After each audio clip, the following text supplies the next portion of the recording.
Assalamualaikum warahmatullahi wabarakatuh. Ada apa dengan bumi ranah Minang? Kalau kemudian kita lihat di medsos, kemudian data yang berseliweran tentang narkoba, LGBT, prostitusi, dan lain-lain kenakalan remaja, termasuk kendaraan bermotor ugal-ugalan atau tawuran massal atau geng motor, ada apa dengan ranah Minang? Ranah yang kita cintai ini. Sementara kemudian terkenal dengan adat bahasa di sarak-sarak bahasa di Kitabullah. Kemudian bagaimana Mamak bertanggung jawab kepada kemanakan.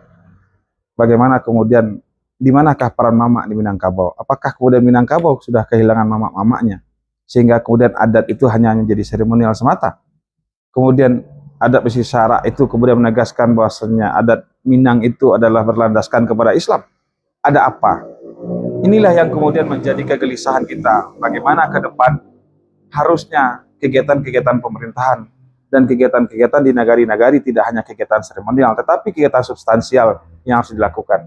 Ini perlu kita renungi di ranah Minang. Jangan sampai ranah Bundo yang dicintai ini menangis. Bagaimana kemudian rakyatnya, kemudian masyarakatnya tidak lagi mengamalkan nilai-nilai adat basi syarak-syarak bahasa di Kitabullah. Janganlah kemudian adat basi syarak-syarak Kitabullah dipahami hanya kegiatan seremonial, tetapi saya yakin kearifan lokal yang diwarisi oleh para leluhur kita punya makna dan punya nilai-nilai filosofis yang luar biasa. Untuk itu, yuk kita kembali betul-betul melaksanakan adat basi syarak bahasa Kitabullah. Tidak hanya tagline pemerintahan, tetapi adalah kegiatan nyata dalam kegiatan seharian. Assalamualaikum warahmatullahi wabarakatuh.